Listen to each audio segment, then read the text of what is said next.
والصلاة والسلام على أشرف الأنبياء والمرسلين وعلى آله وأصحابه وأزواجه وذرياته وأتباعه أجمعين.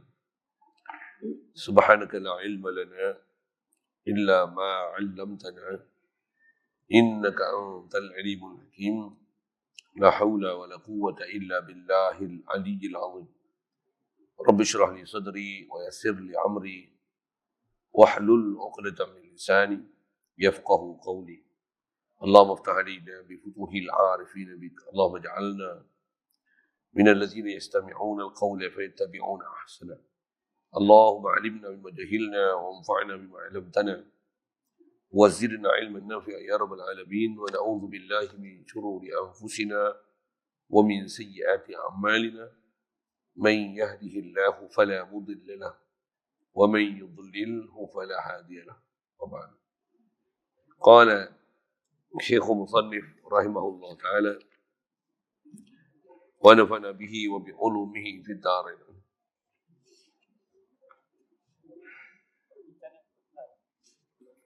Kata Musannif rahimahullah ta'ala, perbincangan keempat, kesurat keempat,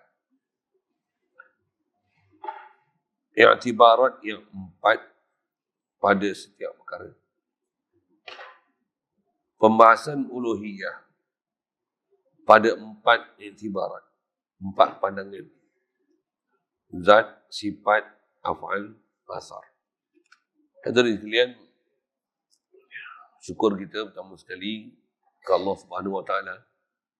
Allah lah yang dengan limpah kurnia dia, anugerah dia, menjadikan kita dan seluruh alam ni, apatah lagi syukur kita, dijadikan kita sebahagian daripada umat Nabi Muhammad sallallahu alaihi wasallam.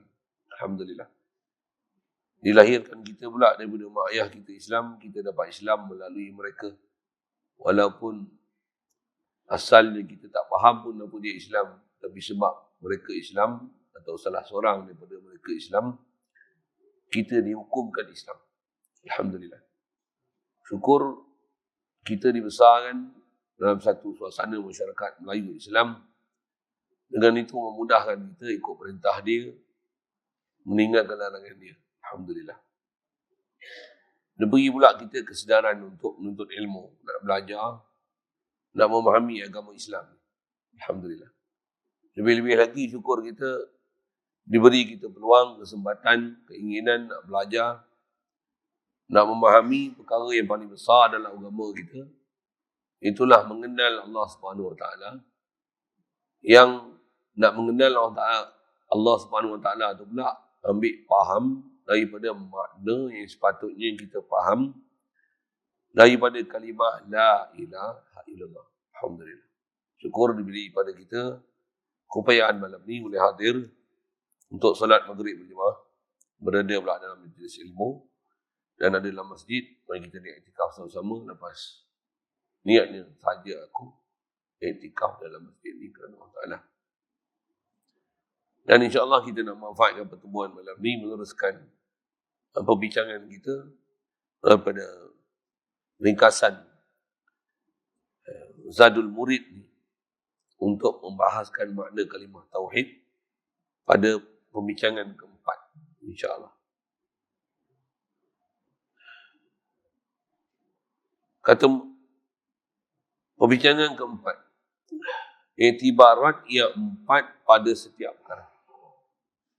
Hadirin sekalian, perbincangan kita malam ni ada satu perbincangan yang kalau kita tak biasa belajar, tak biasa menghadap betul-betul, kita memang rasa pelik sikit lah. Maksud saya pelik tu pasal tak biasa jumpa. Tapi kalau kita berhati dengan apa kita akan sebut lagi, insya-Allah, apa yang kita nak bicara malam ini ialah sebenarnya dah memang ada dalam kehidupan kita dan tak asing pun dalam kehidupan kita. Cuma di atas pembahasan, bila kita tak belajar menghadap betul-betul ilmu akidah ni, kita rasa macam benda ni terasing. Tapi insya-Allah lagi kita bicara tengok nak rasa terasing ke lagi mudah nak faham ke, Dan dengan itu juga nanti memudahkan lagi untuk kita memperincikan apakah maksud tauhid yang kita nak kena bawa atas huraian ulama. Ambil faham daripada makna la ilaha illallah. InsyaAllah. Alhamdulillah.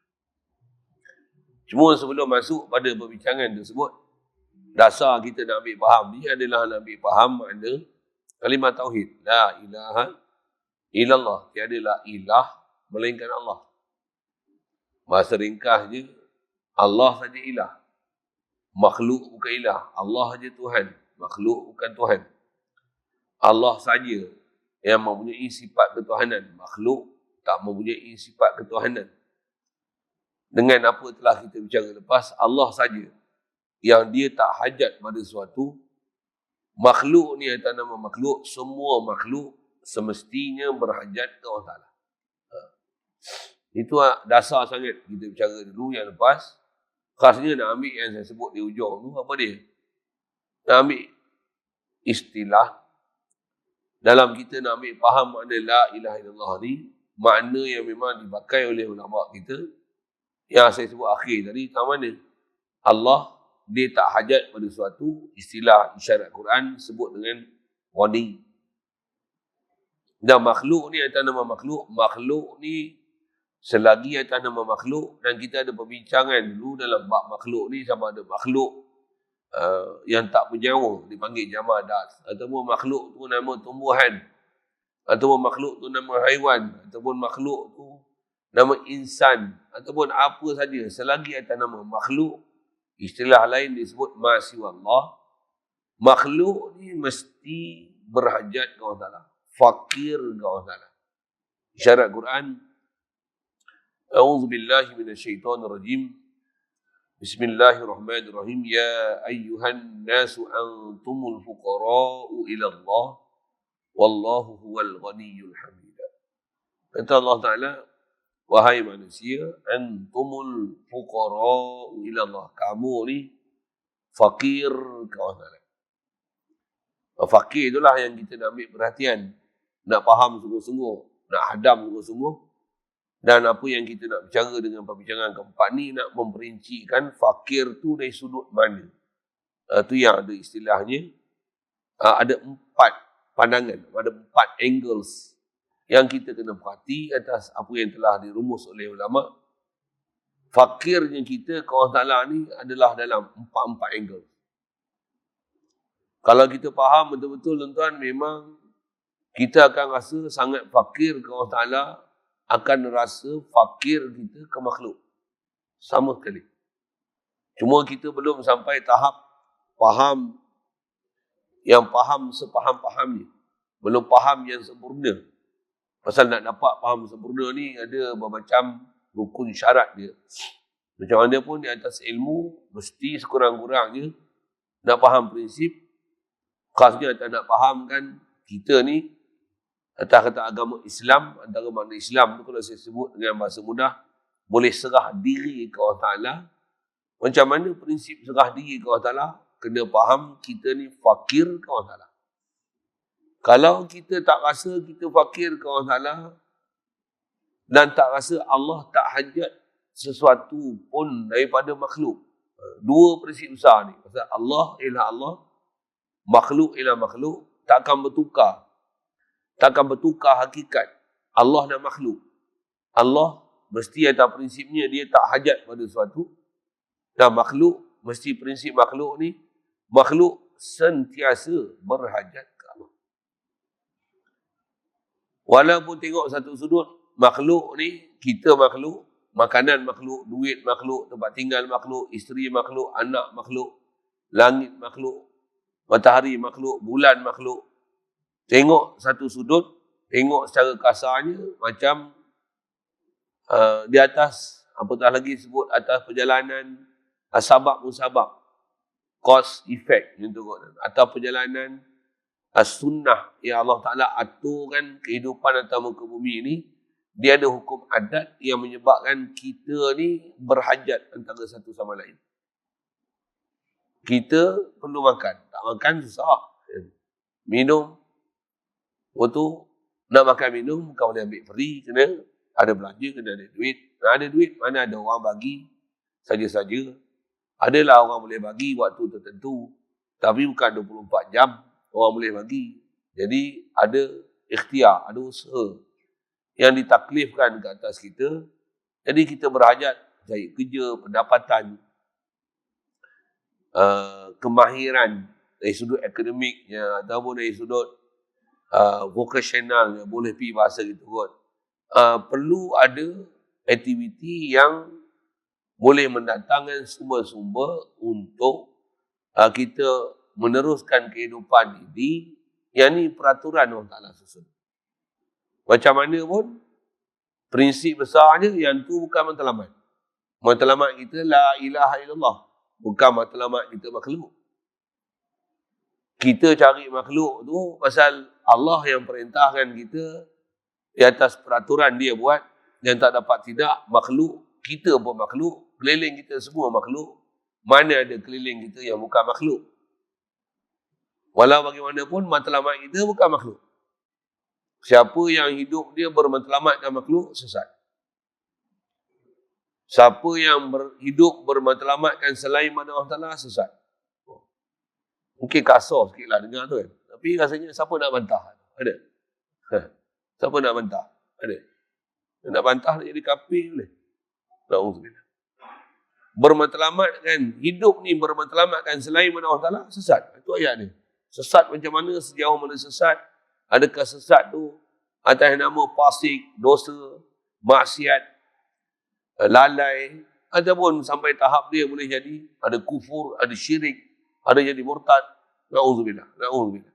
Ada jadi munafik, ada jadi ahli mubtadi', macam-macam istilah yang ada disyarah oleh ulama kita. Apa puncanya ni? Pasal kita tak bermatlamatkan Allah Ta'ala. Dah tak kenal Allah Ta'ala. Tak faham maksud hidup kita nak mencapai apa. Itu yang asas saya nak sebut sebelum nak masuk pada perbincangan pada malam ni mengenai 4 angles yang telah dibahas oleh ulama. Supaya kita faham betul yang kita ni fakir, hajat ke Allah Ta'ala. Dan kalau kita makan nasi, contoh mudah je. Nasi pun. Siapa buat nasi untuk kita? Allah. Jadi sebenarnya kita bukan hajatkan nasi. Kita berhajat ke Allah.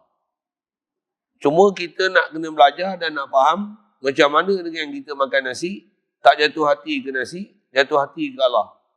Boleh faham ke sebab apa? Boleh. Kita memang kena minum air. Dah ada harga, mestilah minum air. Takkan nak duduk kering doa itu je. Tak, bukan macam tu. Tapi, walaupun kita ambil air, hati kita tak jatuh hati ke air, jatuh hati kita ke Allah. Pasal Allah yang sediakan air untuk kita.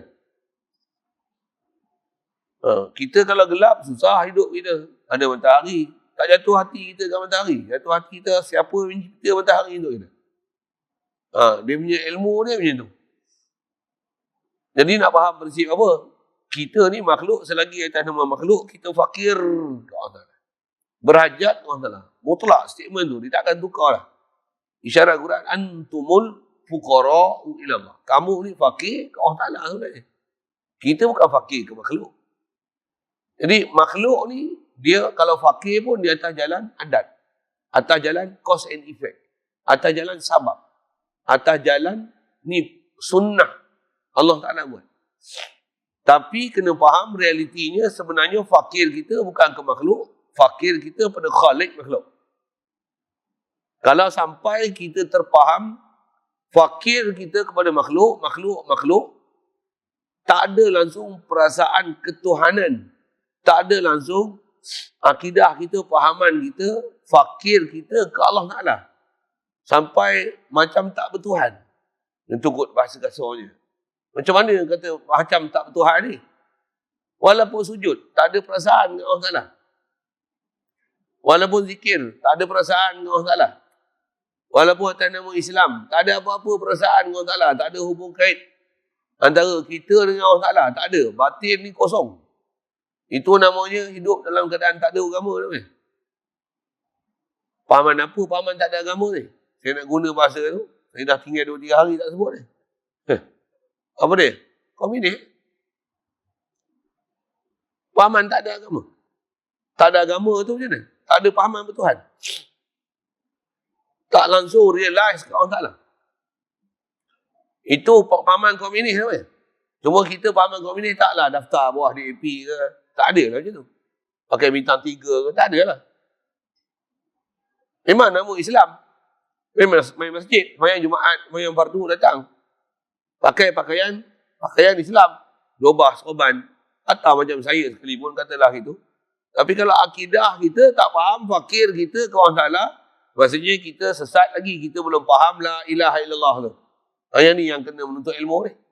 Yang ni yang kena belajar. Bila kita tak belajar, ada tak rasa macam komunis? Ada? Sedap soalan gitu. Ada tak rasa komunis? Gila apa ustaz ni ada komunis-komunis kau orang. Saya bukan nak kata kat tuan-tuan, sendiri rasalah. Pasal pahaman komunis ni perasaan, pahaman yang tak ada bertuhan. Dia kata nature dia. Atheist, Karl Marx, Lenin, adik-adik tu lah. Siapa lagi? Mao Zedong, kan? Dongzong tu lain sikit. Kan? Syarah panjang pula lagi tu. Benda ni. Nak cerita pahaman komunis tu. Kita taklah jadi komunis masuk hutan, tembak askar Melayu. Tak ada lah. Tak adalah jadi macam siapa tu? Syamsiah Fakih, Rashid Maidin, Kim Peng. Tak adalah macam tu. Tapi dari segi cara hidup kita komunis. Pasal apa? Kita tak ada jalan nak mengenal Allah Ta'ala. Tak ada perasaan dengan Allah Ta'ala. Itu yang antara pelajaran kita dah belajar lepas. Benda besar fahaman dalam la ilaha illallah ni, nak rasa Allah saja. Dia tak hajat pada sesuatu, istilahnya Allah saja qadil hajat. Kita berhajat ke Allah Ta'ala. Berhajat kita bila ke Allah Ta'ala? Sentiasa dalam keadaan berhajat. Dan tiada siapa sebenarnya yang boleh menunaikan apa-apa hajat pada kita melainkan Allah Ta'ala. Cuma kita ni hidup di atas perjalanan asbab, atas perjalanan cause effect, atas perjalanan sunnah yang Allah Ta'ala bagi jadi ni. Ada makan, minum, sabak macam ni. Yang inilah yang menyebabkan kita tertipu daya dengan perhiasan hidup dunia. Yang tu kot bahasa dia. Kita tertipu dengan kehidupan dunia. Kita dihiaskan oleh syaitan. Dihiaskan oleh nafsu. Sampai kita buta, tak nampak dan tak kenal siapa makhluk, siapa Allah Ta'ala. Sampai tak kenal lah. Walaupun dia sebut la ilaha illallah. Tapi pahaman tak ada. Pahaman tak ada. Itu yang Islam atas nama Islam baka dengan keturunan. Kalau iman pun, iman baka dengan keturunan. Iman taklidi. Kalau sebut, tanya siapa Tuhan kita? Allah. Takat tu yang boleh sebut. Tapi apa hubungan batin kita dengan Allah Ta'ala? Di mana realize kita ke Allah Ta'ala? Masih pahaman komunis. Apa maksud pahaman komunis? Tak ada langsung perasaan hadir hati ke Allah Ta'ala. Ni komunis namanya. Kalau pahaman komunis betul-betul asli, memang dia nafikan Tuhan, kata dia agama ni candu masyarakat lah, apa. Kita jangan kata candu. Tak ada peduli pun agama. Ada orang tak peduli pun ukur agama. Nak datang masjid ke tak datang masjid. Nak rasa bersalah tak datang berjemaah. Nak rasa salah tak datang majlis ilmu. Mana ada perasaan. Jadi, pahaman yang dia orang lontarkan kata hidup beragama ni candu masyarakat. Kita memang tak dapat candu tu pun. Wofi saya nak guna bahasa tu. Tuan-tuan tak bisa dengar nak cakap apa. Kita tak ada perasaan nak bertuhan tu. Tak ada perasaan nak rasa Allah lah jadikan aku. Allah yang susun untuk aku. Allah atur rezeki aku. Allah adakan aku. Allah bagi sifat kesempurnaan dekat aku. Allah bagi daya upaya aku. Allah yang memiliki semua langit bumi ni. Tak ada siapa kongsi dengan Allah Ta'ala. Yang ni yang insyaAllah kita nak bicara. Dengan apa telah kita sebut dulu. Dalam bab Allah ni dia tak hajat pada satu kita. Tapi dia buat kita. Macam-macam hal. Antaranya peraturan sabak-musabak itu fokus dia. Dan dia jadikan kita sebenarnya fakir ke Allah Ta'ala. Bukan fakir ke makhluk. Tapi di atas peraturan sabak-musabak. Ada makhluk yang kita perlu cari sabak. Lapar kena makan. Tak ada jalan lain. Nak hilang kan? Lapar. Mesti kena makan. Minum air tak jadi. Saya kalau makan pun makan tebikai tak jadi. Try tengok lapar makan tebikai. Lapar makan tebikai. Agak boleh? Boleh sejam dua lepas tu. Menggagau cik nasi. Ketok kan?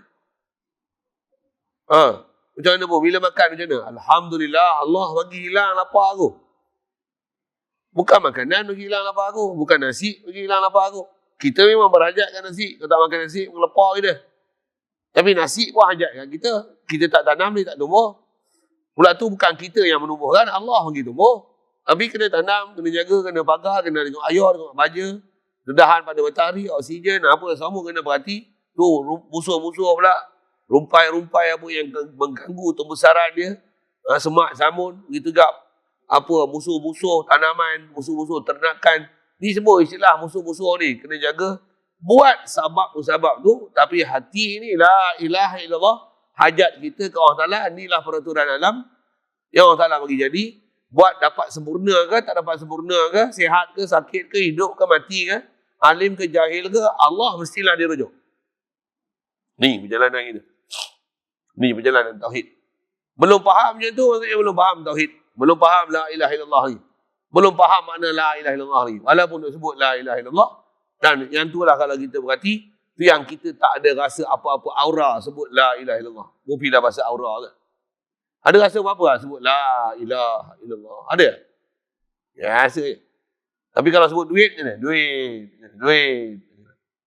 Tahun baru ni pening kepala? Pening kepala? Rasa hajat kat mana? Rasa hajat ke Allah Ta'ala ke rasa hajat duit banyak? Jawab. Ikhlas jawab. Nak yuran, hak ni pergi hantar sekolah, hak ni pakai baju baru. Murjolah dapat bantuan juga 160, contoh kan. Ni dapat 2 orang, 3 orang. Dapat bantuan macam ni. Siapa yang sebenarnya menyusun salur galur untuk sampaikan semua keperluan tu kepada kita? Siapa? Kita duk nampak makhluk. Kerajaan bagi. Murjolah kerajaan. Nampak? Lama-lama kau jadi penyokong kerajaan. Contoh. Lapar nasi, makan nasi. Lama-lama kau jatuh hati kan nasi, kau intikad nasi, tak ada nasi, habislah aku.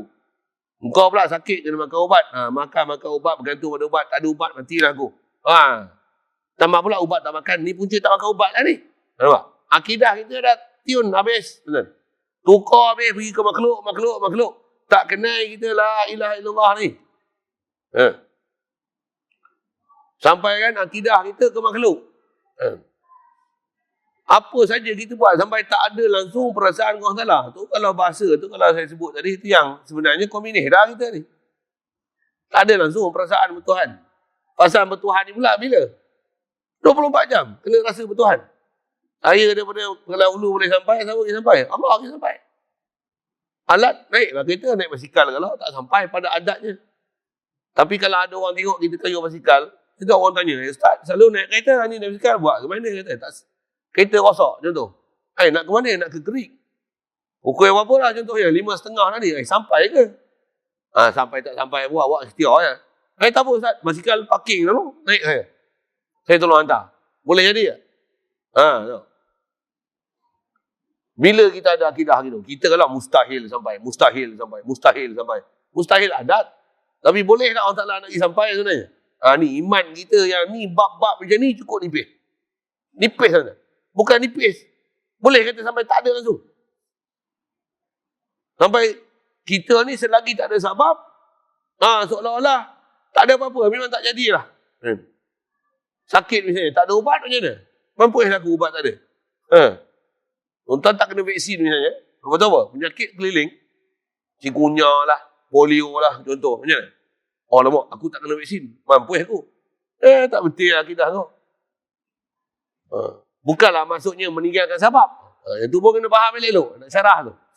Yang ni lah perjalanan macam mana nak bagi betul perjalanan syariat yang betul-betul dalam agama Allah Ta'ala dan perjalanan batin. Dua-dua kena betul. Batin aja betul, syariat tak betul, out. Zindik namanya. Zahir betul, batin tak betul. Tak ada langsung akidah Allah Ta'ala. Pasir namanya. Sikrap boleh jadi kubur, boleh jadi syirik. Alhamdulillah. Yang ni yang kita terus nak mengaji. Bila kita mengaji, kita akan faham, rupanya banyak kena belajar ni. Dan pula, tak pernah belajar pun. Lagi kita sebut, pasal nak bicara ni, mengenai 4 intibarat. 4, kalau saya terjemah tu dengan bahasanya pandangan. 4 angles. Yang kita nak faham, Allah ni, dia tak hajat pada satu, kita berhajat Allah Ta'ala, kita berhajat sudut mana? Ada 4 angles yang kita kena faham, keberhajatan kita ke Allah Ta'ala. Itu yang senarai yang ada tu. Hajat dari sudut mana? Zat, sifat, af'al, asar. Ejaan tu kalau agak muskil, tengok jadual bawah tu, ada tulisan dengan tulisan Arab tu. Yang tu tulisan Melayu. Baik, cuba kita kenal sikit apa dia zat, apa dia sifat, apa dia af'al, apa dia asar. Yang ni yang saya kata tadi, kalau kita tak biasa dengar, rasa macam susah je. Tak lagi tuan-tuan dengar, oh faham dah. Oh faham rupanya. Baik, zat. Dari segi definisi, zat ni macam ni. Tempat rujuk apabila disebut sesuatu nama ataupun sifat. Arab dia marji'u asma' wa sifat. Setengah kitab dia bagi definisi zat ni maqama binafsih. Sesuatu yang dia berdiri sendiri. Yang benda lain akan berdiri kat dia. Itu zat. Atau ambil definisi yang ada tu, tempat rujuk apabila disebut sesuatu nama atau sifat. Jadi kita belajar ni, pelajaran bahasa sikit sebenarnya. Saya nak bawa dalam konteks bahasa Melayu, bahasa Inggeris, mana yang munasabah tuan-tuan boleh follow lah. Pasal kita sebut tu, dia punya wording tu Arabic sikit. Kalau saya terus ke atas Arabic tu lagi, tuan-tuan tumpuk pula kan. Saya menyambilkan dengan bahasa Inggeris, dengan bahasa Melayu, kod-kod lah boleh hadam. Dah boleh hadam, insyaAllah. Boleh. Itu yang tak faham, tanya.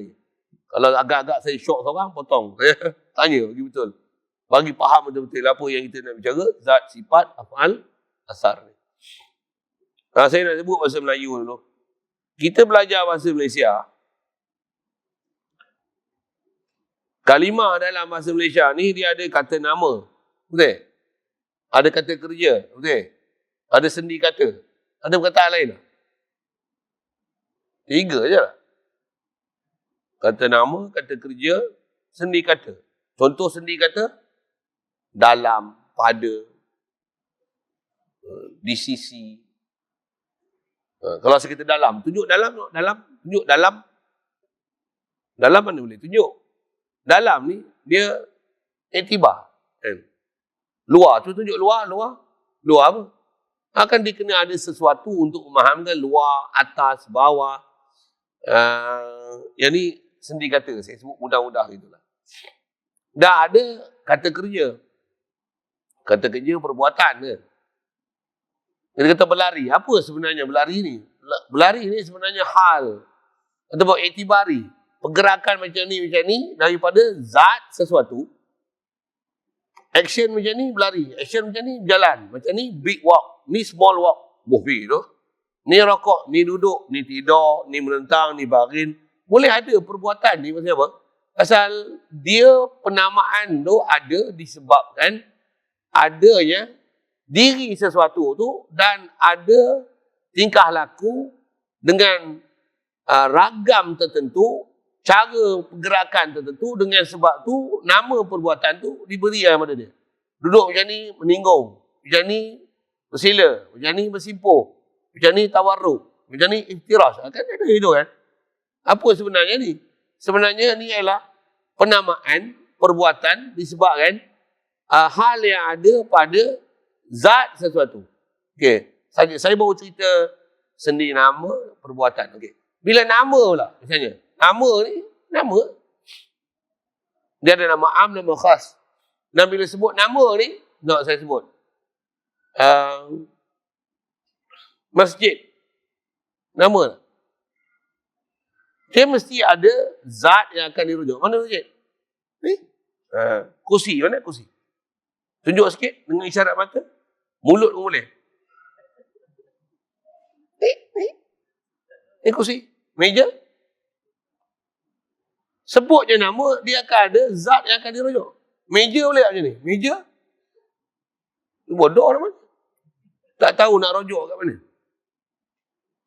Boleh faham kot kan? Bodoh tu saya punya bahasa, minta maaf lah bahasa-bahasa saya. Ni bukan bodoh kan?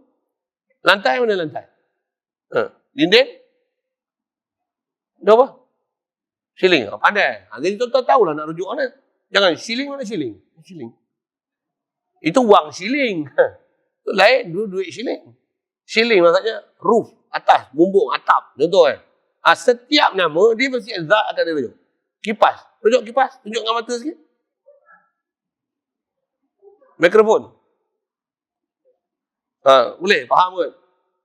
Jadi, zat ni, setiap nama, mesti ada zat yang akan dirujuk. Lepas tu, nak bahas nama, zat macam apa? La ilaha illallah. Tiadalah bersifat ilah melainkan Allah. Allah ni apa? Nama. Nama. Allah ni nama.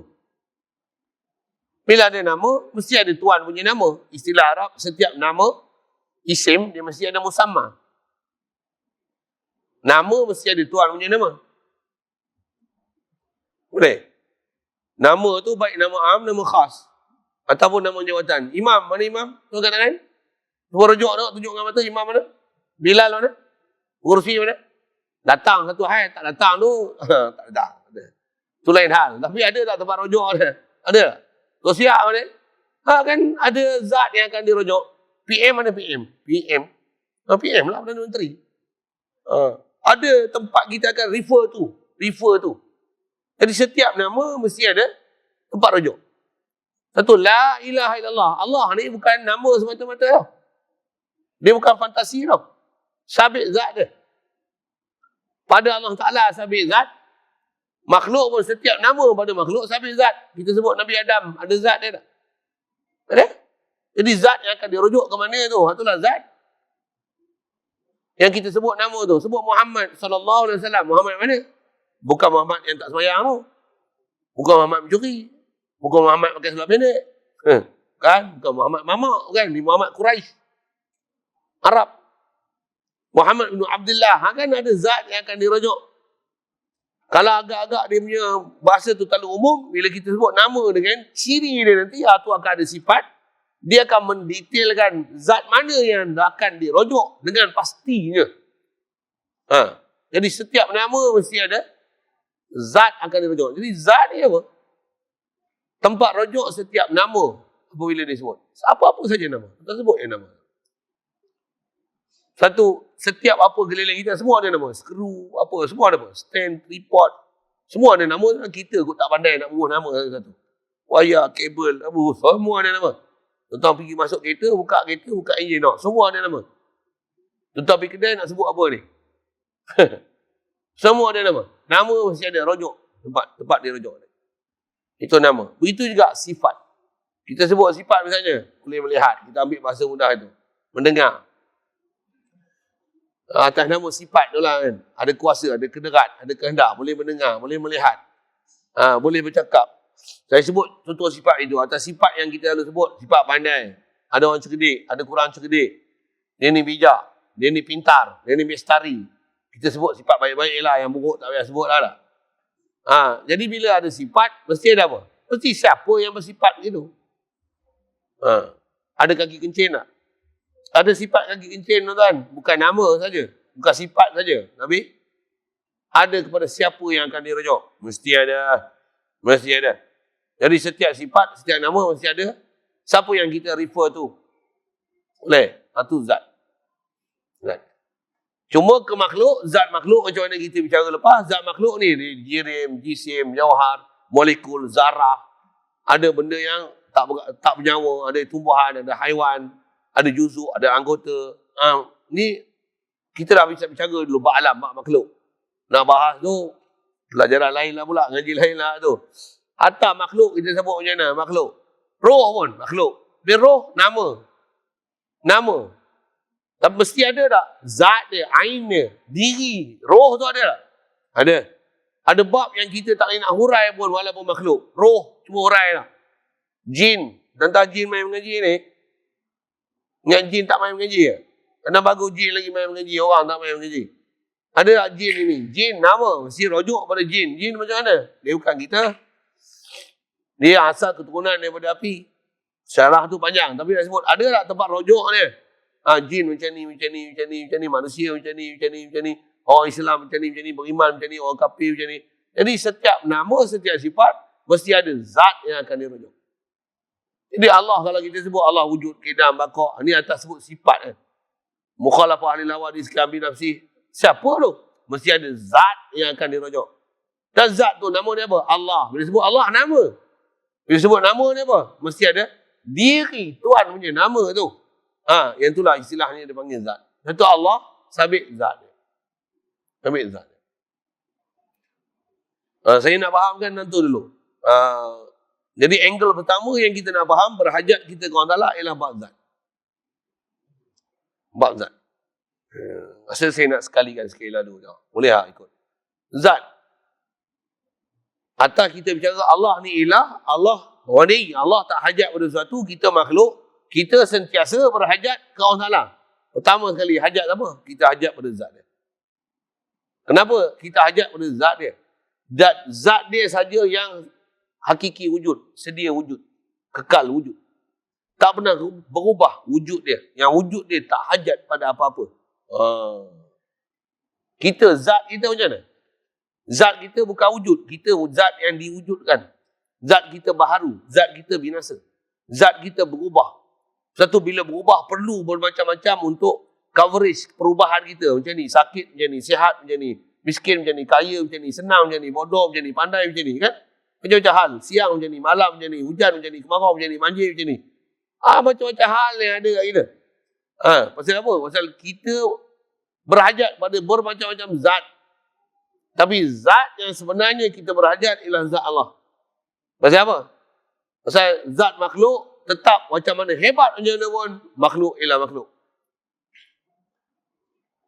Atas sebut ulama, kita sebut turut berakidah. Zat makhluk yang paling hebat. Tuan-tuan cuba jawab nak mana? Makhluk ni, makhluk mana zat dia paling hebat sekali? Bagi soalan dulu kot, baru nak mikir kan. Tak dengar sebelah pihak. Zat makhluk yang paling hebat sekali. Makhluk mana? Zat mana?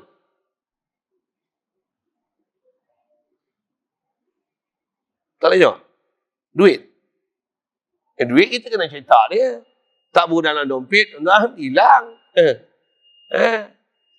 Duit kena dawat, koyak tak laku. Koyak pula, cubisan koyak tak boleh nak ditampal. Tak jumpa dah. Tak laku. Zat apa? Makhluk.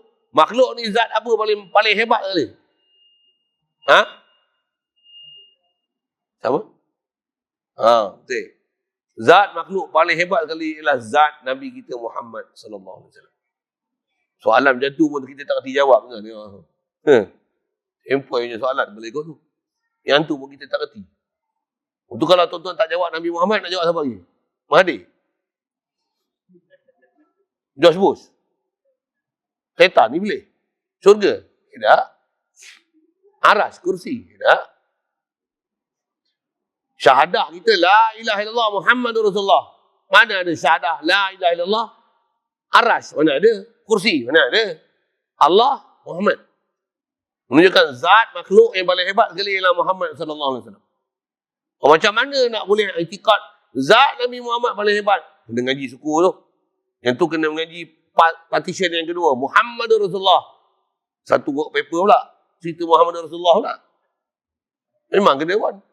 Faedah kalau kita tak kasih Nabi Muhammad. Kita kasih apa? Kita kasih pada lain daripada Nabi Muhammad. Duit pun kita akan kasih lebih daripada Nabi Muhammad. Haru ke tak haru kasih duit daripada Nabi Muhammad? Nabi Muhammad ni harta, batang tubuh kita, diri kita, harta kita, nyawa kita. Nabi Muhammad ialah yang paling kita kasih. Dan Nabi Muhammad tak ada macam mana? Apa perjuangan Nabi Muhammad? Kita mesti kasih pada apa yang dibawa oleh Nabi Muhammad SAW. Itulah yang paling kita kasih. Kalau kita kasih lain mana tu? Maksudnya kita tak betul lah syahadah. Wa asyhadu anna Muhammadar Rasulullah. Tersentak kita tuan-tuan mengaji tu. Baru ngaji nama. Tidak tuan-tuan Steve ni tak ada. Dah bukan saya tujuan nak entak-entak awal. Tapi memang sepatutnya kita kena mengaji, kena betulkan apa yang kita rasa macam kita dah betul. Itu yang kalau orang faham mengaji ni, dia takkan cukup mengaji tuan-tuan. Nak mengaji lagi. Nak mengaji lagi. Sentiasa dalam keadaan sama ada aliman atau muta'aliman. Nak mengajar ataupun nak mengaji. Saya duk mengajar ni pun, saya mengaji lagi. Saya duk mengajar ni pun, saya mengaji lagi. Bukan saya dah mengajar ni, saya tak mengaji dah. Ada. Mengaji lagi. Kena katok lagi tuan. Katok tu apa? Masih lagi dalam proses tarbiyah, asuhan guru. Masih ada guru yang asuh saya. Saya, nama manusia ni ada lupa, ada lalai. Kita duduk majlis tu, best. Jadi asas saya nak sebut setiap nama ataupun sifat mesti ada zat yang akan dirujuk. Atas saya nak sebut ni, zat makhluk Saya tak payah syarah pasal zat makhluk macam-macam. Ada nama emas, perak, sebut pergi dengan masa itu dah. Molekul zarah pun nak sebut tu lagi macam-macam lah. Ada tumbuhan, ada haiwan, hatta ada jin, ada malaikat, ada insan. Semua ni makhluk belaka, ada zat dia. Semua zat makhluk, dia akan ada rupa, ada bentuk. Macam mana kita belajar dulu, tak ada tengok whatever, tak ada tanya lain, ngaji lain. Dia akan ada sifat-sifat dia, ciri dia dan sebagainya. Allah, zat dia, tak mampu kita nak bicara. Tapi sabit zat dia. Dan zat dia kita belajar dah prinsip Allah Ta'ala ni. Zat dia tak mampu kita nak fikir ke dia. Allah macam mana? Apa terlintas dalam fikiran kita, subhanallah. Mustahil Allah macam tu. Terfikir, terlintas. Macam ni ke Allah Ta'ala. Subhanallah. Wajib tanzihan. Bersihkan. Sama ada terbayang rupa, cahaya, bentuk, objek, molekul, bayangan, hayalan. Sekalipun istilahnya waham je, bukan yakin. Macam ni tak? Mai lintasan macam tu je, hayalan, fatamorgana apa seumpama bahasa itu. Ada je, subhanallah. Subhanallah. Di situ guna subhanallah tu. Tanzihkan perkara yang tak sepatutnya kepada zat Allah Ta'ala. Maksudnya apa? Zat dia tak hajat pada sesuatu, dan zat dia tak ada siapa yang boleh mengetahui hakikat zat dia melainkan dia. Bahkan para ulama kita syarah, jangan kata nak tahu zat Allah. Zat roh kita pun kita tak boleh nak kenal zat roh kita. Betul? Atas syarahan ulama, tafsir daripada ayat Quran ni, yas'alunaka 'anil ruh, qulir ruh min amri rabbi. Roh ni urusan Tuhan aku. Maksudnya urusan Allah Ta'ala. Apa maksudnya? Kita takkan boleh bahas hakikat roh. Roh ni apa? Roh ni duduk di mana? Roh ni buat daripada bahan apa? Tak boleh bahas. Roh ni rupa ke mana? Atau masyhur sebut ulama, tak ada keupayaan kita nak bahas roh dalam konteks ni. Kalau roh pun tak boleh nak bahas, macam mana nak bahas Allah Ta'ala? Memang tak boleh. Atas zat, satu hal. Baik. Atas fokus kita nak faham apa? Zat Allah, dia memang tak hajat pada sesuatu. Bahkan dialah yang menjadikan sesuatu. Makhluk. Makhluk, zat makhluk memang tak boleh ada sendiri. Semua makhluk, atas nama makhluk. Semua makhluk, zat dia berhajat kepada Allah Ta'ala. Allah yang menjadikan zat makhluk. Apa saja keadaan makhluk, siapa bagi jadi? Allah. Dengan tentunya Allah yang bagi jadi. Jadi kena sedar, zat kita Allah bagi jadi. Siapa bagi jadi jantung kita, mata kita, hidung kita, telinga kita, tangan kita, kaki kita. Waktu Allah Ta'ala bagi sempurna. Kalau tengok zat aja pun, mata, tangan, kaki, tengok anggota yang Allah Ta'ala bagi kat kita, Masya Allah. Alladhi khalaqa fasawwaka fa'adalak. Panjang nak tafsir satu-satu. Tapi cukup yang disebut itu, Allah Ta'ala bagi kita dengan kejadian yang sangat sempurna. Bahkan kalau nak tengok nilai lah, kita beranak-beranak daripada perut ibu ada mata tak? Berapa harga mata kita? Berapa harga hidung kita? Itu bukan cerita roh lagi dah, baru cerita anggota ya. Yang dia orang tu pas orang lap lari budak-budak jual organ-organ tu, kes tu lah. Mahal lah orang tak nak bagi. Beranak-beranak tu berapa nilai dia? Kadang harga nak bubuh kan. Pasal apa tu? Allah yang bagi jadi zat kita. Mak bapak kita tak campur tangan sikit pun nak jadikan zat kita. Jadi kena faham, kita sangat berhajat pada zat Allah Ta'ala. Yang asal zat kita ni makdum, kita asal zat kita tak ada. Allah memang asal qadim, zat dia ada, wajib ada, sedia ada, tentu ada, pasti ada, mustahil tiada. Kita ni asal tak ada. Dan kita tak ada, macam mana boleh ada? Kena sedar Allah lah yang bagi ada kita. Kita ni sama ada zat kita ni aku, zat kita ni apa saja nama makhluk ni, semua zat makhluk ni tak akan sunyi daripada berhajat ke zat Allah Ta'ala. Berhajat sudut mana? Allah lah bagi jadi makhluk ni, baru makhluk boleh ada. Satu, kalau ikut kaedah ilmu tauhid ulama kita doa ajar, kalau kita faham makhluk ni semua berhajat pada Allah Ta'ala, tengok je kita ni, sedar je kita, ya Allah, aku berhajat dengan kau. Ya Allah, aku hidup, aku berhajat dengan kau. Yang hidup lah. Cuma hidup ni, atas nama hidup, dia sifat.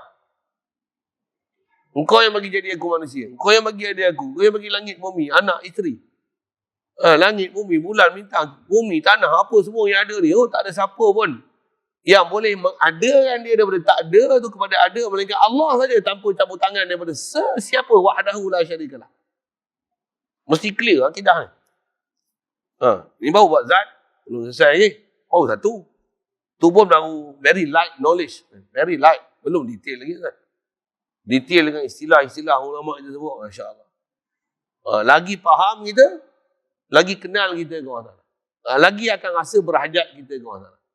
Kalau very light knowledge ni, duduk mengaji, okey, angguk lagi kepala. Keluar lagi, habis, kosong. Belum selesai lagi. Baru knowledge, very light knowledge pun. Sangat nipis. Macam mana pun tak tahu langsung pun masalah juga. Orang tu, apa nak buat? Kena berterusan, kena ada follow up. Sembang mengaji, berguru. Dan macam mana latihan untuk supaya benar-benar hati ni, batin ni boleh betul-betul faham makna la ilaha illallah tu dia bukan hanya menanam tebu di bibir mulut. Bukan hanya apa nak sebut hanya mengata tapi tak dikota. Kata-kata tu naklah dikota apa dia Allah ialah aku berhajat dengan kau sana. Tengok air je. Kita hajat ke air ke hajat ke Allah? Hajat ke Allah. Maksud Allah yang jadi ke air. Kalau Allah tak jadi ke air, mana kita nak jumpa air? Lepas tu kalau air musim kemarau apa, siapa yang boleh sampai air kat kita? Allah saja. Kau buatlah pembenihan hujan apa, kalau tak jadi hujan, tak jadi hujan lah. Sebab boleh ikhtiar, tapi siapa kita datang hujan? Allah. Kita pula, masalah dia macam mana? Buat pembenihan hujan macam ni. Hujan datang. Yeay! Kita berjaya. Letak kau. Tu nama komunis tu. Pasal apa komunis? Tak ada langsung hati tawajuh ke Allah Ta'ala. Tak ada langsung pahaman dengan Tuhan. Tak ada langsung realize ke Allah Ta'ala. Komunis tu. Pasal apa? Lu rasa berdaya atas zat sendiri. Kadang-kadang bunyi Islami sikit. Ni berkat usaha kita. Berkat usaha kita. Dah. Allah bagi. Bukan berkat usaha kita. Saya bukan nak menafi berkat-berkat tu. Tapi nak ajar atas prinsip tauhid. Dia tak ada apa perantara-perantara lah. Tup, direct. Allah Ta'ala. Atas sebab. Usaha sebab. Buat sebab. Satu sekali lalu. Baik. Yang kedua, sifat. Setiap zat dia mesti ada sifat. Sifat ni apa? Ciri-ciri yang menjelaskan zat. Itu dia panggil sifat. Ni meja. Betul? Ni nama dia meja. Meja, ni tempat rujuk. Pasal apa panggil meja? Pasal dia tempat letak barang, kawankan dia dengan kerusi. Orang panggil meja. Meja apa ni? Ni meja mengajar. Meja makan. Meja solid. Agak ada nama meja masing-masing nak. Tapi nak panggil meja macam mana? Yang ni meja. Yang ni tak panggil meja lah weh. Sebab apa? Apa yang menghuraikan zat tu, huraian dia. Huraian lah nak kata apa dia. Memberikan definisi. Tarif. Supaya kita boleh rujuk pada yang tepat. Sifat. Kalau saya kata kipas. Rujuk kipas.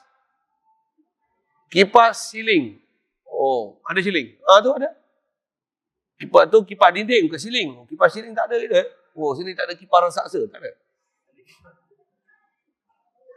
Memang tak ada kan? Pasal kipas tu tak ada. Kipas dinding ada. Oh, kipas lantai pun tak ada. Tak ada kipas lantai. Depan tu pun tak ada. Saja saya nak sebut kipas.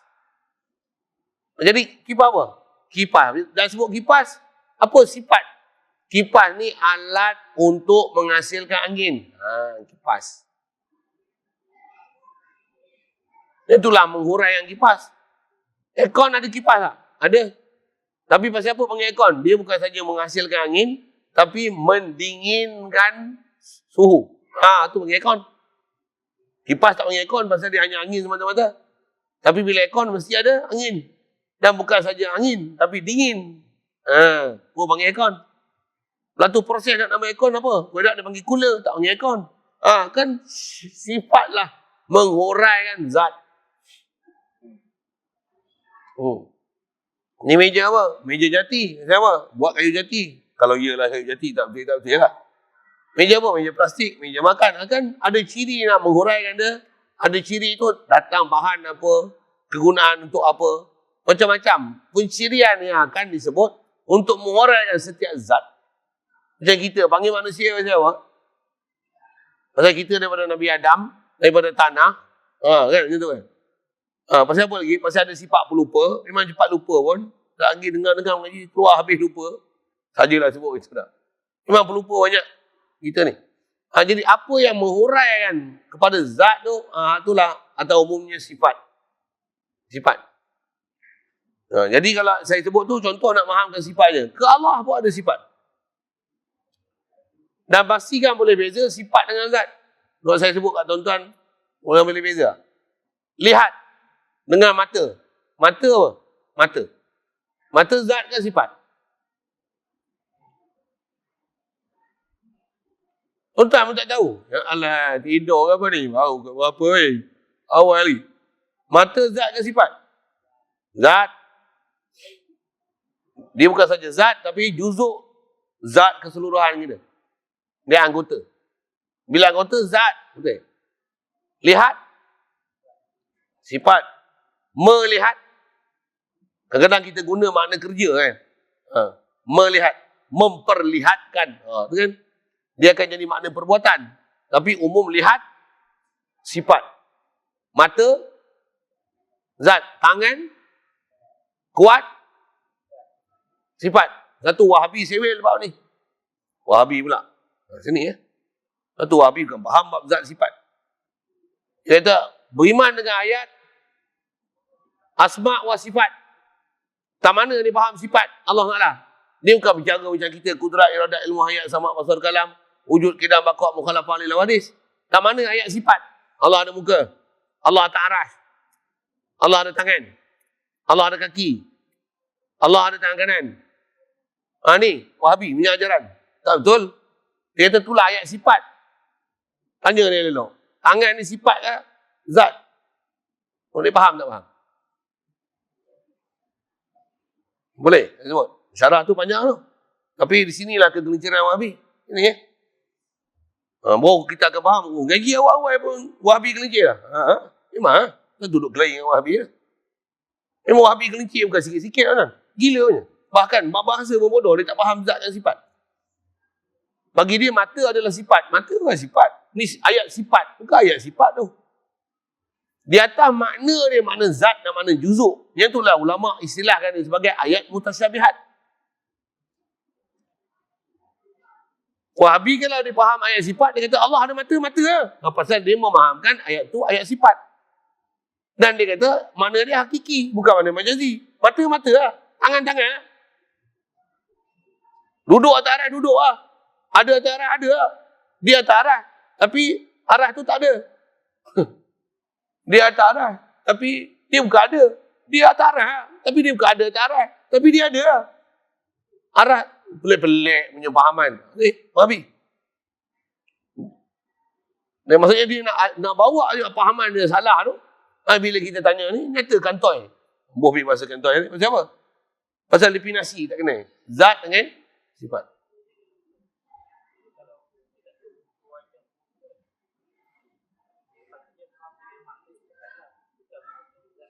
Ya. Yang tu memang ada detailnya. Kalau sebut misalnya waya beqa wajhu, sebut muka. Mesti bukan muka dengan makna zat, dengan makna juzuk, bukan. Pasal Allah, zat dia tak boleh nak dihurai dia. Kalau sebut muka maksudnya kita telah menghuraikan zat dia ada muka. Nampak? Tangan, maksudnya zat dia ada tangan. Mata, zat dia ada mata. Kena salah faham tu. Sekali boleh kata mata yang layak pun orang salah. Kalau dah kata ada mata yang layak orang salah, mestilah bukan mata, mestilah bukan tangan, mestilah bukan muka. Satu ulama' kita, tutup guru kita, tambah belah Nusantara ni, dia syarahkan macam mana. Maksud muka tu, bukan muka, dia ada makna muka yang layak. Jadi dia barulah makna sifat. Kalau makna muka yang layak, baru makna sifat. Dan huraian tu nanti tak membawa kepada salah faham dalam menghuraikan zat Allah Ta'ala. Pasal zat Allah Ta'ala mana boleh hurai? Dan apa mana boleh terbayang hayalan apa kalau dia kata ada tangan-tangan yang layak. Tetap kepala otak dia set tangan. Walaupun tangan yang layak. Dulu dah tangan, ada muka, ada kanan, ada mata. Macam mana? Takkan tak bercantum. Allah satu. Dia tu jangan fikir. Macam mana boleh tak nak fikir engkau yang bagi huraian macam tu? Satu kaedah yang betul macam mana? Muka. Ada makna muka yang layak. Makna muka yang layak. Bukan muka. Bukan makna juzuk. Bukan makna zat. Tangan. Bukan tangan yang layak. Ada makna tangan yang layak. makna tangan. Keluar makna tangan okey tak? Kalau saya tulis ni tak dibenarkan masuk melainkan kaki tangan. Mesti ada makna kaki tangan yang layak. Bukan kaki tangan yang layak lah boleh masuk. Kaki tangan yang layak. Ambil tangan, ambil kaki, masuk. Tangan badan tak boleh masuk. Bodoh faham je tu. Bahasa Melayu pun dah gagal lah. Sebab tu, saya bahas ni pun dari sudut bahasa ni. Ya, nak faham zat, sifat, af'al, asar. Macam ni pun dah gagal lah Wahabi. Lepas tu ada mufti-mufti yang pahaman-pahaman macam ni, dicabar ni. Siapa tak suka Wahabi? Siapa tak suka Wahabi? Maksudnya, dia rasa dia Wahabi kat tu. Tak faham tu lah. Ya tak boleh tu. Saya sebut tu, saya baran. Ni pun dah naik baran sikit ni. Jadi sifat ni apa? Ciri-ciri yang menjelaskan zat. Satu kita bahas kalau salah, yang atas disiplin ulama ahli sunnah wal jamaah tanpa ada khilaf seorang pun di kalangan ulama. Tak mana? Wujud, qidam, baqa', mukhalafah lil hawadith, qiyam bi nafsi, wadaniyah, kudrat, iradat, ilmu, hayat, sama, basar, kalam, semua sifat. Wahabi faham macam mana? Muka, tangan. Dia tak bahas kudrat, iradat, ilmu, hayat, sama, basar, kalam. Bahkan dia memprovokkan fahaman macam ni, belajar macam ni. Dia kata falsafah Yunani lah, guna akal lah, apa-apa. Tampor sekali. Betul. Padahal apa yang dibahas tu dah sabit dengan Quran. Dengan nas semua ada, dengan nakli dan akli. Panjang tu kalau saya nak sebut. Tambah sebut gelai-gelai tu panjang. Bagi faham, kita punya topik tu. Apa dia? Nak faham sifat. Lepas tu atas kita bahas sifat, sebut apa? Kudrat, iradat, ilmu, hayat, sama, basar, kalam tu bahas kita. Nah, atas kita sebut, nak sebut gini. Tu 7 sifat ma'ani. Atas kita sebut ringkat 13. 13 ni belajar, faham betul-betul. Cukup dah untuk kenal siapa Allah Ta'ala dengan sifat dan ciri dia. Tak ada tertinggal. Ulama' dah buat formulasi ni. Tak ada tertinggal satu pun kaedah nak mengenal Allah Ta'ala. Tak tertinggal satu pun. Dengar saya sebut. Tak tertinggal sikit pun. Allah nak bahas buat apa. Walaupun kita tak belajar asma' husna yang lain. Ar-Rahman, Ar-Rahim, Al-Malik, Al-Qudus, As-Salam, Al-Mu'min, Al-Muhaimin, Dzul Jalali wal Ikram. Nak bahas tu pun, dia mesti dasar dia 13 tu. Mengikut kaedah bahasa. Jadi 20 atas kaedah pun masuk betul ini. Tergelincir ayat tu. Itu yang jadi keluar daripada fahaman di sunnah wal jamaah tu. Asal dia tak ada prinsip dan dasar untuk memahamkan apa yang dikatakan sifat dan mana yang bukan sifat tu. Nah, apatah lagi yang saya sebut tadi, mereka telah mensalah definisikan. Muka dikatanya sifat. Tak betul. Muka bukan sifat. Tangan bukan sifat. Mata bukan sifat. Kanan kiri bukan sifat. Bukan sifat.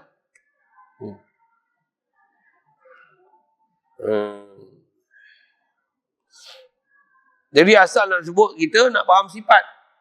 Jadi asal nak faham sifat ada definisi, ciri-ciri yang menjelaskan zat.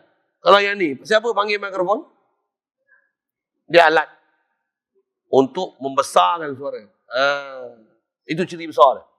Dan dia mesti ada apa? Ciri dia yang paling utama yang menyebabkan kita boleh kenal dengan sebut sifat ni, zat tu akan dirujuk kepada dia. Kalau saya sebut, misal contoh, mudah kucing. Macam mana kucing? Kucing nama. Mesti ada binatang yang akan dirujuk. Kita pun kenal lah. Cuba sebut sifat kucing sikit. Haiwan. Mamalia. Kan kita sebut ciri-ciri itu dah. Lagi?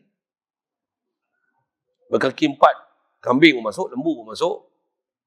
Nak kena sebut satu pencirian yang dia akan mengeluarkan apa sepatutnya yang terkeluar. Dan jangan nanti dia punya definisi terlalu sempit sehingga tak masuk kucing dalam tu. Misalnya kucing, mamalia, binatang, mamalia berkaki 4, makan friskies. Tak kalau makan ikan goreng, bukan kucing lah. Tak kena. Mamalia, haiwan, mamalia, karnivor. Karnivor kan, nasi pun dia makan. Bukan karnivor lah. Sikit. Betul tak ciri apa? Mengiau. Paling senang. Ada tak binatang selain daripada kucing yang mengiau? Tak ada. Bubuh dengan bunyi. Binatang, mamalia, mengiau. Siap. Binatang mengiau. Cukup. Satu kita sebut ni apa ni? Nak ajar anak kita pun kita ajar apa? Ajar dengan sifat. Apa tu? Ngiau. Cukup. Padahal ngiau bunyi dia. Patutnya apa? Tu bukan ngiau. Tu kucing. Nyau tu bunyi dia. Sepatutnya macam tu. Kita ajar tu sepatutnya macam tu. Tapi kita ajar apa? Nyau dek. Adik, nyau. Jadi apa tu? Ciri dia yang memang ni dia tak akan jadi kesamaran dengan benda lain. Adik, bek. Apa dia? Binatang mengembek. Kambing. Boleh faham tak saya sebut apa dah? Binatang melenguh. Melenguh tak? Lembu panggil apa? Panggil apa? Mengebor. Buah je. Kebau, binatang menguak. Kan masing-masing dia ada nama istilah. Siapa? Kebau macam mana? Anak kebau dia bunyi kuak. Macam mana? Tuan-tuan tak biasa dengar? Kebau. Kampung. Kat Lenggung ada satu kampung nama Kuak. Tu bunyi kebau lah tu. Kalau kuek. Tu itik. Apa saya nak sebut ni? Sifat. Haiwan-haiwan, tumbuhan-tumbuhan, yang tu yang menyebabkan dia ada nama spesies dan nama jenis. Tu ngaji sains lah sikit kan. Pasal apa yang ni panggil tongkat alih? Pasal apa yang ni panggil kembung? Pasal apa yang ni panggil seri pagi? Pasal apa yang ni panggil lidah buaya? Pasal apa? Nama dia, mesti ada nama. Nama ada rujuk dia, zat dia, ada sifat dia. Apa yang membezakan ciri-ciri ni? Kenapa ni? Yang ni dipanggil pokok batang kayu. Yang ni dipanggil pokok herba. Yang ni dipanggil pokok menjala. Yang ni pokok apa? Semua ada definisi dan tarif. Halus tuan-tuan nak belajar ilmu tu. Pergi ngaji ilmu biologi ada. Ilmu biologi ada. Ilmu tu kan. Nak tahu jenis, nama spesies, nama jenis. Ni apa?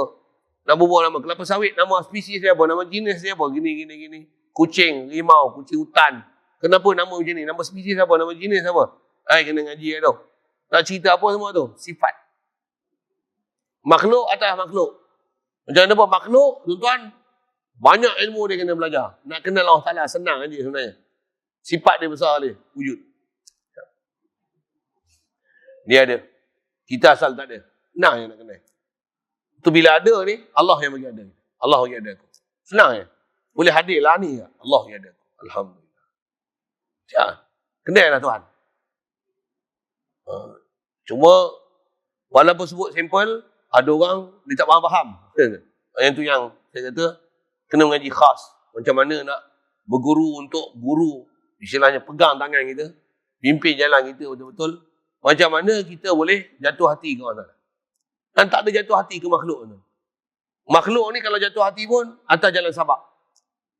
Contoh misalnya postman hantar surat kat kita. Terima kasih postman. Okey, cukup tak kata. Tapi kita terima surat tu, hati kita jatuh pada siapa yang hantar yang melalui postman tu. Prinsip dia macam tu. Sepi dia tu. Kita tak boleh handle. Kita postman tu jadi macam hak tu lah tukar bagi. Tanam-tanam pokok. Pokok ni. Bagus sungguh pokok ni. Kalau tak ada pokok ni, tak tahulah apa jadi kat aku. Tu jadi komunis tu. Tak ada realize langsung kat orang Ta'ala. Maksudnya pokok ialah pokok. Siapa jadi pokok ni berbuah apa dan sebagainya? Siapa?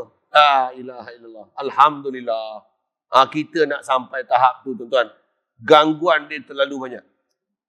Tuan-tuan, bukan sikit tuan-tuan. Dengar saya kata. Terlalu banyak. Inilah gangguan ilmu tauhid. Yang inilah menggagalkan tauhid kita dengan Allah Ta'ala. Baik. Sekali lalu rasanya saya dah hurai sifat itu. Apa dia? Sifat. Tu yang kalau nisbah kita akan belajar panjang nanti sifat atau kita belajar nak kenal Allah Ta'ala tu yang kita belajar dengan atas nama sifat 20 ataupun 13 ada detail dia tu ngaji lain. Pasal kita tak boleh nak kenal Allah Ta'ala melainkan kena kenal sifat. Kalau Wahabi dia tak ajar sifat. Dia nama je ayat sifat tapi dia ajar zat. Allah ada muka yang layak. Ada tangan yang layak. Dia ajar apa? Dia ajar muka, dia ajar tangan, dia ajar mata, dia ajar tangan kanan. Dia ajar. Tuan-tuan biasa dengar, tak boleh dengar. Nampak murni sikit, muka yang layak. Bunyi itu sikit lah, muka yang layak. Tapi masih muka. Tutup guru kita tak ajar macam tu. Atau kaedah ulama ahli sunnah wal jamaah kita, dia tak guna bahasa gitu. Kita apa? Mustahil muka. Dia mesti ada makna muka yang layak. Sikit je tuan-tuan beza dia. Makna muka, dia mesti muka dengan bukan makna juzuk. Muka bukan makna zat. Muka dengan bukan makna juzuk. Dia ada makna muka. Makna muka baru betul. Bukan muka yang layak. Bukan. Makna muka yang layak. Dengar dia. Tergelincir sikit je. Tuan-tuan sebut macam ayat bahasa Malaysia macam ni. Dia goreng pisang ke dia pisang goreng? Tak. Tuan-tuan pun tak tahu nak beza goreng pisang dengan pisang goreng. Tumpah lah tu. Ada orang yang tu tak boleh beza kan. Nak tulis apa? Pisang goreng kan tulis goreng pisang. Bubuh buat banner tu. Goreng pisang ke pisang goreng? Nak buat banner, pisang goreng. Dia goreng pisang. Pasal goreng tu dengan mana perbuatan. Pisang goreng, ni nama pisang yang digoreng. Yang tu pun tuan-tuan tak dulu ngaji bahasa Malaysia lah. Tuan-tuan nak ngaji tafsir lah. Nak ngaji tafsir, kena nak ngaji hadis bahasa Malaysia. Tak lulus apa kan? Tuan-tuan, Wahabi tak lulus bahasa Malaysia sebenarnya. Iya tuan-tuan. Apa maksud saya nak tak kata macam ni Wahabi tak lulus bahasa Malaysia? Pasal dia tak faham apa konteks bahasa Arab daripada Quran dan hadis tu. Untuk dipaham macam mana kau nak bawa fahaman dalam Quran dan hadis tu, nak translatekan dia ke dalam bahasa Malaysia. Engkau tak erti, dia hanya boleh translation only. Satu Wahabi ni, kata-kata dia, marilah balik pada Quran dan Sunnah, Quran dan Sunnah. Dia bukan balik pada Quran dan Sunnah sebenarnya. Retorik je, bohong je tu. Dia bukan balik pada Quran dan Sunnah. Kalau balik pada Quran dan Sunnah, mesti balik pada realiti maksud Al-Quran dan Sunnah. Dia balik pada Quran Sunnah. Quran Sunnah tu apa dia? Balik pada terjemahan Al-Quran dan Sunnah. Dia terjemah je. Dia bukan selesaikan semua Al-Quran dan hadis yang ada, nak bahas dalam bab tu, selesaikan. Mestilah kembali pada apa maksud Al-Quran dan Sunnah. Tak. Dia bukan macam tu. Dia balik pada Quran dan Sunnah, hanya tengok terjemah. Satu dia tengok terjemah je. Apa huraian? Tak, dia tak ambil huraian. Kelarilah lagu mana. Dia Wahabi tegar kan. Tetap tegar dia atas Wahabi dia. Itu saya sebut dalam bentuk tu sikit. Yang kata, sepatutnya di atas kaedahnya macam mana nak faham dalam konteks bahasa Arab. Itu macam mana nak apply kan dalam bahasa Melayu. Di sinilah kegagalan Wahabi. Walaupun dia boleh baca teks tu, kitab tu betul, ulama sebut betul. Tapi bila dia hurai ke bahasa Melayu, salah. Tuan dengar elok-elok saya sebut. Memang teks dalam Arab tu betul. Tapi bila dia hurai ke dalam bahasa Melayu, salah. Pasal apa? Pasal dia hanya terjemah. Dia tak membawa pada apa maksud.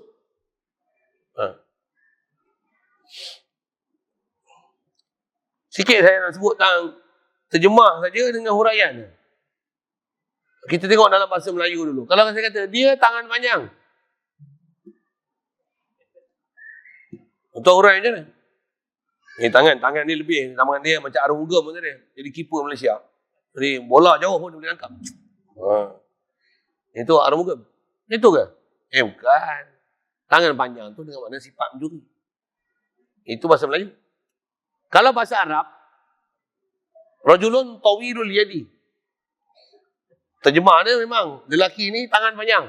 Apa maksud? Kalau tuan-tuan hurai dengan bahasa Melayu, sesat. Orang Arab, kalau tangan panjang, bukan makna mencuri. Tangan panjang dengan makna pemurah. Kalau tuan-tuan kata, dia ni tangan panjang dengan bahasa Arab.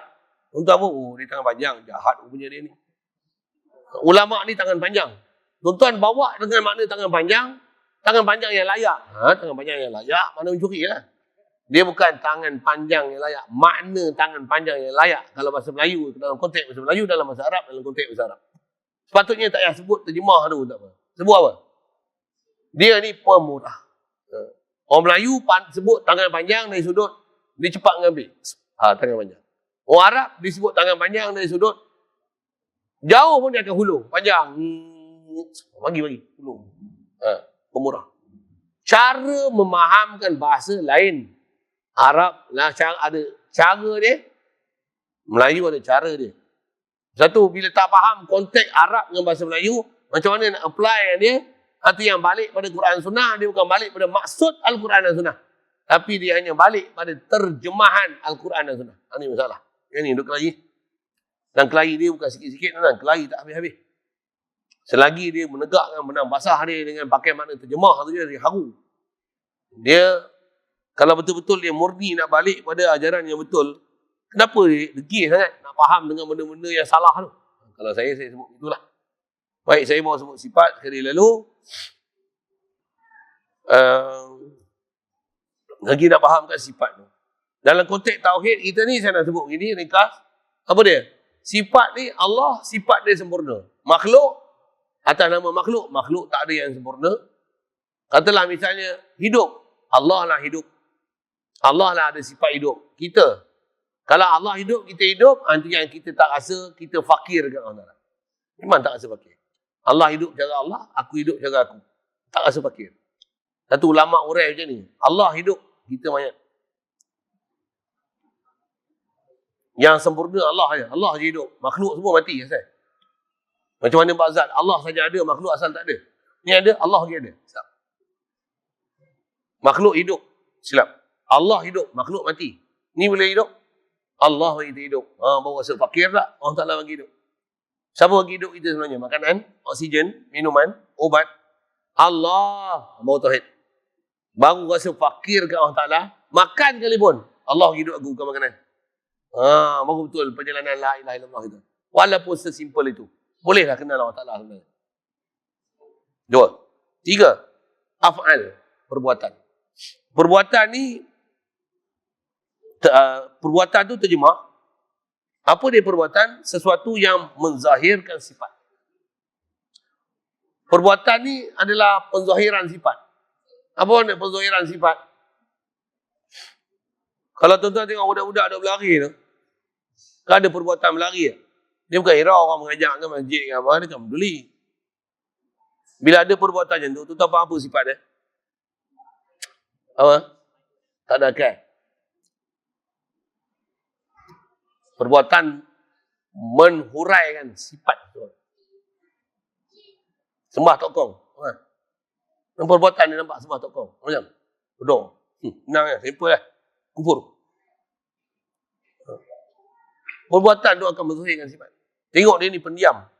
Sentiasa nampak macam tafakur. Siapa tu? Rupanya dia mufakir, alim, arif.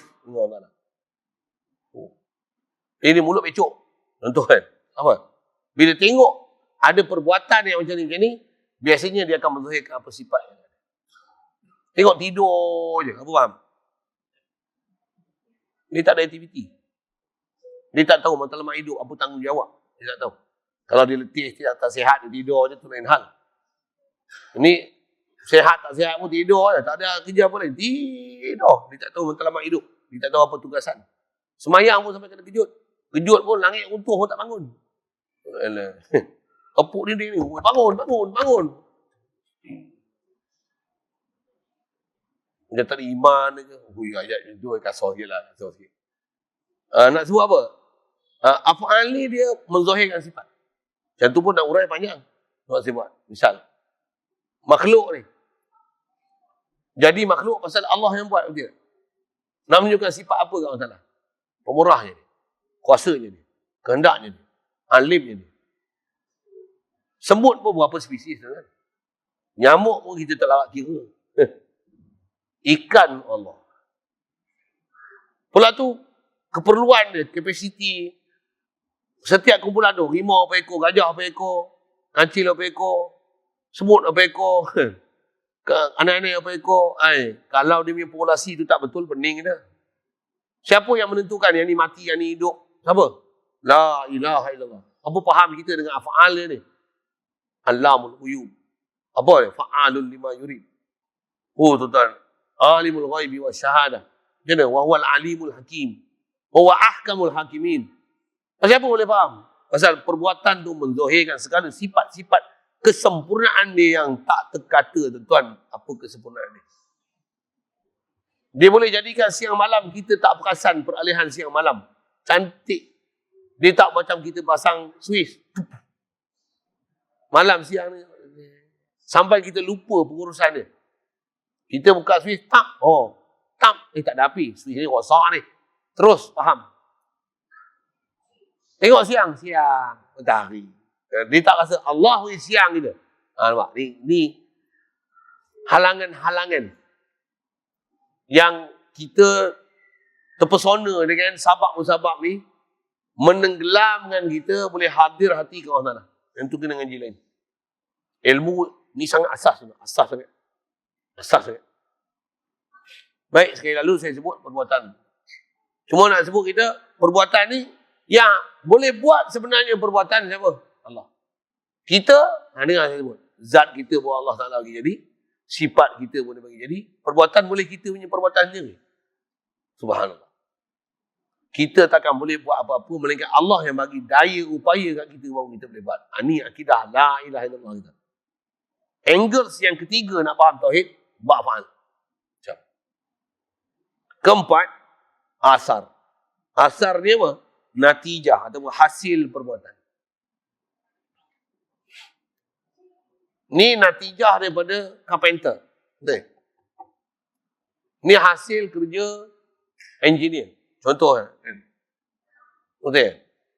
Handset ni hasil kerja, kan kita tahu kan siapa yang akan bertugas.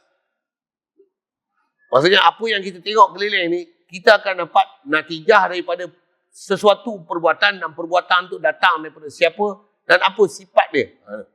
Boleh? Itulah dia panggil asar. Kapet, macam mana boleh ada corak? Tuan nak susun dia macam mana, nak buat kilang daripada material apa, macam mana boleh jadi gebu, macam mana boleh terpacak, macam mana nak buat dia punya dasar dia daripada buni ke apa. Tuan-tuan bukan senang buat kan, tengok. Kita nak buat material bulu kapet pun daripada apa-apa. Tak kerti kita tuan-tuan. Banyak ilmu nak kena mengaji tu. Bila tengok ni natijah dia, kita akan faham apa? Perbuatan dia macam mana? Hebat tak? Sifat dia macam mana? Mesti ada zat batang tubuh daripada siapa yang datang buat tu. Ini saya sebut dalam konteks makhluk. Okay. Itu makhluk. Siap. Maksudnya kat makhluk pun ada istilah asar. Ke Allah Ta'ala. Ya. Semua makhluk ni adalah asar Allah Ta'ala. Semut. Tu natijah daripada Allah buat semut. Okay. Canggih tak semut? Pinggang lamping kan. Tapi dia angkat benda berat tak patah. Saja saya buat ayat pelakar itu.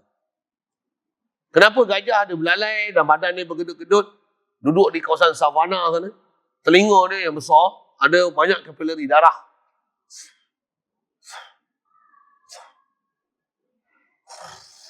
Apa fungsi? Semua menunjukkan kebijaksanaan Allah Ta'ala. Menunjukkan perbuatannya, sifat dia dan siapa dia. Zirapah. Kenapa? Kaki dia panjang, tengkuk dia panjang, kepala panjang. Macam apa? Tengok dia makan apa? Rimau, singa, tuan sebut urai banyak sangat. Besar tengok kita sudah. Kenapa hidung ni, lubang hidung bawah? Cuba hidung naik atas. Hujan je nak buat payung kita. Saja buat lawak itu. Kenapa mata ni tak macam mata ayam, belah sini satu, belah ni satu. Kenapa dua di sini? Ataupun sini satu, kamu boleh nampak 360 darjah. Tak ada toleh-toleh kepala. Tengok macam tu kan. Kenapa dia buat dua? Dia macam-macam hikmah tu. Menunjukkan kebijaksanaan dia. Dan kenapa pula tak semua mata di depan? Semua tu ada isyarat. Kalau saya ngaji, saya nak sebut mudah. Isyarat mata depan dua ni kan, biasanya dia makhluk pemangsa. Kita tangkap ayam, sebelah lembu. Makhluk dua ni pemangsa. Makhluk duduk tepi, biasanya mangsa. Selalunya. Tuan-tuan nak tengok makhluk bahaya tak bahaya, tengok mata. Tuan-tuan suluh malam, tengok mata dua depan. Jagalah, tak rimau, serigala, singa, mesti. Kalau tuan-tuan tengok mata belah ni, nampak sebelah, ada mata. Untuk dikali nampak sebelah ni pula. Macam tu, jangan risau. Kijang, pelanduk, apa? Semua ada. Siapa? Bila mangsa, dia perlu dua mata depan macam apa? Pasal dia, dua mata depan ni, kalau istilah saya dia panggil ada stereoskopik. Apa stereo? Mono kan? Kita tak boleh menentukan jarak dengan tepat. Dua boleh menentukan jarak dengan tepat. Tanya tuan-tuan try satu benda, ni. Saya nak sebut. Katalah saya buat bucu satu. Kalau saya pakai dua mata, saya boleh dengan senangnya menyentuh bucu tersebut. Ujung tu, tepat tuan-tuan, sekali je. Susah kan? Tuan-tuan try. Susah. Dua mata baru boleh menentukan jarak dengan tepat. Kalau kena pun nasib. Pasal apa? Pasal dah boleh agak sini. Kalau dua dengan yakin, confident, tak kena. Nak cerita apa? hasil perbuatan siapa ni? Allah. Dia buat sifat dia macam mana? Masya Allah. Nak rujuk ke Allah Ta'ala. Ataupun panjang nak sebut. Jadi hari ni, malam ni pelajaran kita baru kenal 4 perkara ni lah. Huraian ni nanti ke depan tu, walaupun sekali lalu saya ada sebut, kita akan tengok nanti dengan jadual tu, kita nak ambil faham macam mana. Dah ada satu ayat simbolik depan tu, Nabi Adam waktu dalam syurga. Apa benda tu? Lebih menaik ke apa? Nanti kita belajar. Kenapa ada ayat tu, sentence tu, dalam saya menjumpa paper tu. Kenapa ada macam tu? Nak cerita apa ni? Supaya kita faham La ilaha illallah tu. Nak nafi apa? Isbat apa? Supaya kita faham dengan 4 angles ni. Zat, sifat, apa, asar ni. Semua nanti kita akan bawa tauhid ke Allah Ta'ala. Dan rujuk ke Allah Ta'ala belaka. Kunci dia macam mana? Kita fakir. Saya nak sebut macam ni dengan ringkas. Bagi ujung ni. Fakir ke Allah Ta'ala sudut mana? Fakir sudut zat. Fakir sudut sifat. Fakir sudut af'al. Fakir sudut asar. Kita sentiasa fakir dalam 4 angle. Dan fakir ke siapa? Fakir ke zat Allah. Fakir ke sifat Allah. Fakir ke af'al Allah. Fakir kepada asar Allah. Macam mana nak faham? Coming soon. Next year, next month. Okay. Itu dulu. Ada soalan?